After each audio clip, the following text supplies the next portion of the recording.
नमस्कार साथियों। आज की क्लास में हम पांचवी सर्वसमीका के उपयोग से गुणनखंड ज्ञात करना सीखेंगे। इससे पहले अपन देखते हैं कि पांचवी सर्वसमीका अपनी क्या थी। देखिए, a plus b plus c का होल स्क्वायर।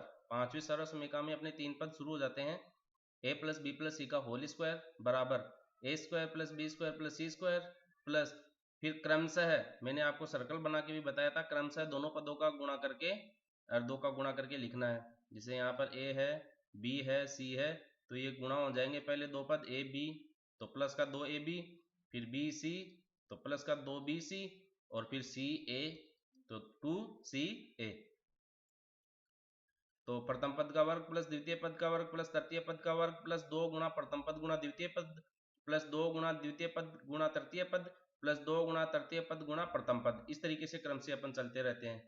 1 2 3, 1 का 2 से गुणा, 2 का 3 से गुणा और फिर 3 का 1 से गुणा, इस तरीके से। तो देखिए, सबसे पहले एक उदाहरण दिया गया है।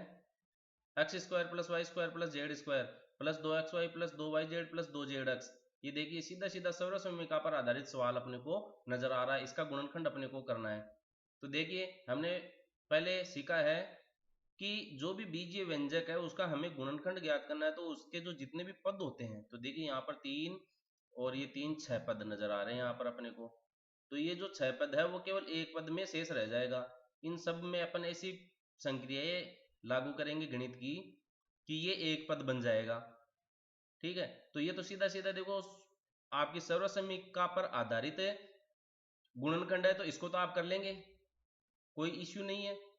इसका उल्टा करना है। जो सर्वसमीका अपन ने पहले पढ़ी थी वो की वही है। यहाँ पर बस मैं एक नाम अलग बोल रहा हूँ कि गुणनखंड। सर्वसमीका के उपयोग से गुणनखंड। सर्वसमीका पढ़ी थी पहले अपन ने पीछे की क्लासों में, वो की वही चीज अपन पढ़ रहे हैं, केवल एक शब्द अलग बोल रहे हैं, गुणनखंड। बाकी यही चीज अपन ने पहले कर चुके हैं अपन। तो एक तरीके से ये रिवीजन हो रहा है आपका सर्वसमीकाओं का गुणनखंड के साथ। ठीक है, तो इसमें देखिए आपको करना क्या है। जब भी आपको तीन पद नजर आए अलग अलग, और वो भी वर्ग में, किसी भी व्यंजक में तीन पद नजर आ जाए, a b c x y z p q r l m n आदि, और वो वर्ग में हो, देखो ये वर्ग में है, ये वर्ग में है, ये वर्ग में है, तो आप कोशिश करें कि उस पर पांचवी सर्वसमीका लागू कर उसका गुणनखंड ज्ञात करने का प्रयास करें। तो उसके लिए अपन को करना क्या पड़ेगा, हमें पदों की पहचान करनी होगी। पद कौन से, कि प्रथम पद कौन सा है, द्वितीय पद कौन सा है और तृतीय पद कौन सा है। इस तरीके से अपने को पदों की पहचान करनी होगी। क्योंकि हमने अभी क्या देखा है, जैसे प्रथम पद प्लस द्वितीय पद प्लस तृतीय पद, तीनों पदों का योग और फिर इनका वर्ग किसके बराबर है, प्रथम पद के वर्ग प्लस द्वितीय पद के वर्ग प्लस तृतीय पद के वर्ग प्लस 2 गुणा प्रथम पद गुणा द्वितीय पद प्लस 2 गुणा द्वितीय पद गुणा तृतीय पद प्लस 2 गुणा तृतीय पद गुणा प्रथम पद।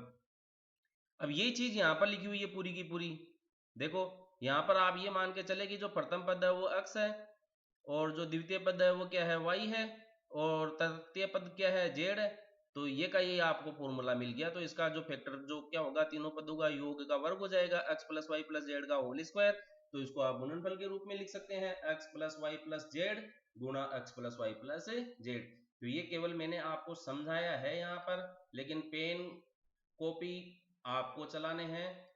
पेन कॉपी का उपयोग करो और इसको करने का प्रयास करो कि वास्तव में x plus y plus z गुणा x plus y plus z प्राप्त हो रहा है या नहीं। समझ दिए। मतलब एक थोड़ा सा टेक्निकल सवाल है, उस पर आप पर डिटेल से डिस्कस करूंगा। तो देखिए क्या है, आपको दिया गया है 2x square plus y square plus 8z square plus 2 गुणा स्क्वायर रूट 2 वर्गमूल 2 बोल दीजिएगा गुणा x गुणा वाई प्लस 8 गुणा जेड गुणा x प्लस 4 गुणा वर्गमूल 2 गुणा जेड गुणा वाई।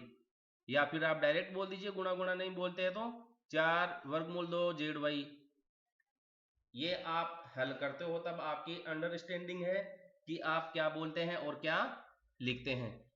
बोलने में अगर गलती भी हो जाए तो कोई दिक्कत नहीं, लेकिन लिखने में गलती नहीं होनी चाहिए। तो देखिए इस पर अपन डिस्कस करते हैं। सर्वसमीका 5 का अपन उपयोग यहाँ पर करेंगे। अभी देखिए यहाँ पर अपन देखते हैं, तो ये वर्गमूल 2 वगैरह देख कर आपको तो एक बार तो ऐसा लग रहा होगा कि ये क्या अटपटी सी चीज आ गई यहाँ पर। एक बार तो आपका दिमाग ही काम नहीं करेगा कि इसको करे कि नहीं करे, लेकिन करना है। ये जो थोड़ी सी टेक्निकल जो अलग सा सवाल नजर आता है ना, वो आपको एक तरीके से जो अध्याय आप पढ़ रहे हैं उस पूरे अध्याय का रिवीजन करवा देता है।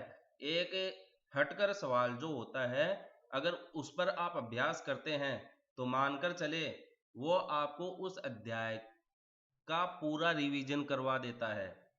इसलिए ऐसे सवालों को तो आप बिल्कुल भी नहीं छोड़े, क्योंकि इन सवालों पर ही आपको दिमाग लगाने की आवश्यकता होती है।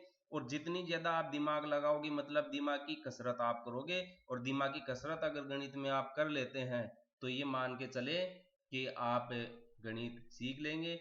आपके सामने इस तरीके के सवाल जब भी नजर आएंगे तो आप घबराएंगे नहीं और उसको हल करने का आप पूरा कॉन्फिडेंस रखेंगे। तो देखिए क्या करते हैं अपन।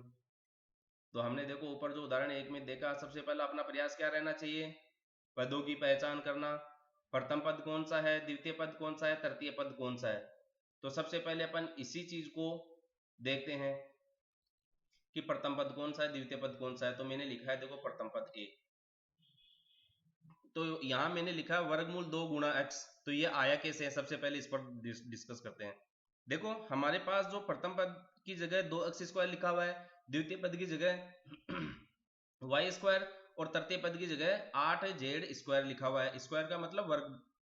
ओके, तो 2x² को क्या मैं इस रूप में लिख सकता हूं क्या, देखो क्या है, देखो 2x² है तो कोई भी जो संख्या होती है, कोई भी संख्या ले लो आप, जैसे 3 ले लिया, इसको अपन उसके वर्गमूल के गुणनफल के रूप में लिख सकते हैं। उसी संख्या के वर्गमूल का अगर अपन दोबारा गुणा करते हैं तो वही संख्या मिलती है। तो देखो ये कैसी मिलती है, इसको मैं थोड़ा सा आपको डिटेल से समझा दूं। जैसे हमने लिया 3, इस 3 को मैंने लिखा वर्गमूल 3 गुणा वर्गमूल 3। मैंने आपको पीछे की क्लास में बताया था कि वर्गमूल जो होता है वो किसी भी संख्या पर घात 1/2 के बराबर होता है। तो क्या मैं इसको ऐसे लिख सकता हूं, 3 की घात 1/2 गुणा 3 की घात 1/2। अब देखिए आधार समान है, तो मैंने आपको पहले भी बताया है और आपने सीखा भी है कि जब आधार समान होता है तो घातें जुड़ जाती है। तो 3 की घात 1/2 प्लस 1/2 जुड़ जाएगी। तो ये आधा आधा है, यहाँ पर तो सीधा सीधा नजर आ रहा है, ठीक है। और आधा में आधा जोड़ेंगे तो कितना मिलेगा, 1। तो इस पर घात 1 होने का मतलब क्या है, ये 3 ही रह गया। तो इसका केवल मैंने स्वरूप बदला है लिखने का, न कि इसका मान बदला है। तो इससे आप सीख गए हैं कि यहाँ पर जो अपने को 2x² प्राप्त हो रहा है, इसमें हमें देखो क्या है, प्रथम पद का वर्ग है, इसलिए इस 2 को वर्ग में बदलने के लिए अपन इसके वर्गमूल के गुणनफल के रूप में इसको यहाँ पर लिख रहे हैं। 2 को वर्गमूल में बदलने के लिए, क्योंकि हमें इस राशि को वर्ग में बदलना पड़ेगा। x का तो वर्ग हो रहा है लेकिन 2 का वर्ग नहीं है, इसलिए 2 का वर्ग प्राप्त करने के लिए 2 को इसके वर्गमूल 2 के गुणनफल के रूप में लिख दिया। अब चूंकि इसका मान मैंने आपको नीचे जैसे 3 का उदाहरण लेके समझाया, तो वो का वही मान इसमें प्राप्त होगा। यहाँ पर 3 की जगह आप 2 लिख दीजिए, ये लीजिए 2, तो वही मान अपने को यहाँ पर 2 के लिए प्राप्त होगा। तो 2 वर्गमूल 2 गुणा वर्गमूल 2 गुणा x का वर्ग। अब ये 2 एक जैसी राशि प्राप्त हो गई है अपने को, आधार समान है तो घातें जुड़ जाती है। तो वर्गमूल 2 की घात 1 वर्गमूल 2 की घात 1 है, आधार समान हो गया, घातें जुड़ जाएगी, तो इसकी घात कितनी हो जाएगी, 2। तो इन दोनों को मैंने एक साथ लिख दिया है, तो वर्गमूल 2 गुणा x का वर्ग। इसी तरीके से देखो 8z² है, इसको भी अपन ने को वर्ग में बदलना है। z तो वर्ग में है लेकिन 8 वर्ग में नहीं है। अब मैं इस पद की बात कर रहा हूं, ये तो वर्ग में है इसलिए मैंने इसकी बात नहीं की, ये इसको वर्ग में बदलना है। तो 8 को क्या लिख सकते हैं, 2 गुणा 4। 2 गुणा 4 में देखो 4 को तो डायरेक्ट वर्ग में अपन लिख सकते हैं, कैसे, 2 गुणा 2 लिख देंगे, 2 की घात 2 गया, ये 2 की घात 2 गया।